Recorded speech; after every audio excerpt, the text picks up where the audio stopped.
name's Ross Jenkins. I suppose I might sort of be one of the odd men out at this election because, like some of the other candidates, I'm not running along with anyone else, I'm not running on a ticket with anyone else, I'm not doing any preference swapping or anything like that.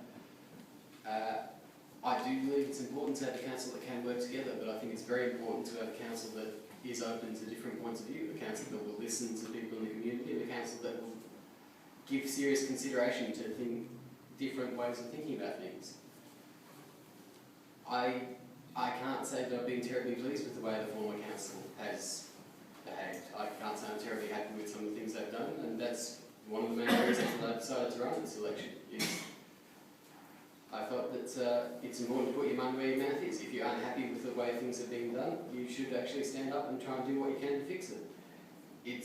Yes, tourism is a very important thing, but when council fails to fund the Tourist Information Centre, you have to wonder what council's really intending to do with this thing.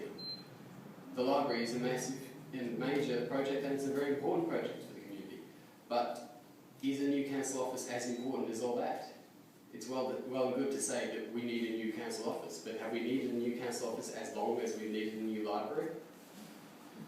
I find it hard to... Sorry, I'm trying to be still.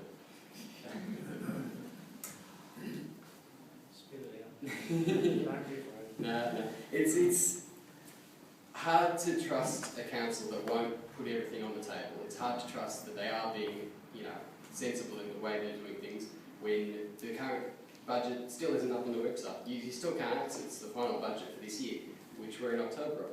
It's still just a proposed one with the amendments listed on it. Now, how can the community be pleased or comfortable with the fact that the council is acting in a responsible way financially when you can't even access that information?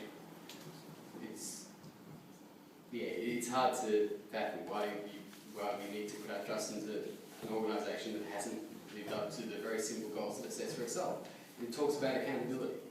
Where's the accountability? It talks about openness and honesty. Well, we need a change. We need to actually be more open and honest with people. We need to have all the cards on the table. We need to be prepared to actually make statements and stand by statements. When questions are asked, we need to make a note of what question was asked, what the answer was given, what we've committed to doing.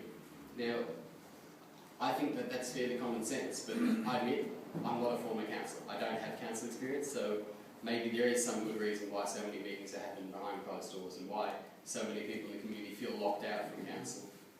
But I can't see it myself as a person, and I hope that if people do feel like me, that we do need a change, that we do need a council that's prepared to stand by the things that it says and actually mean what it says, say what it means, and just be prepared to make some changes.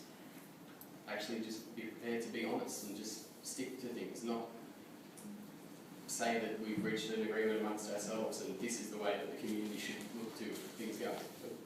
But that doesn't seem to be a good way to represent a community.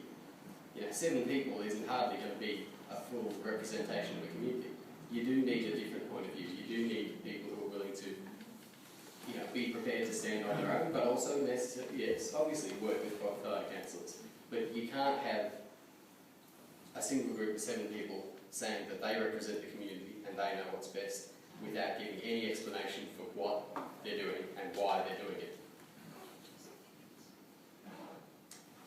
But I might be wrong in that. But I honestly hope that if there are enough people out there who do feel like me, that we want to know what's going on and we want to be able to trust what's being said, I hope that if you do value change, that you put me on your ballot paper, and I hope that you think about your preferences and allocate them in a way that does lead to meaningful, genuine change. Thank you for your time, and thank you, Angela.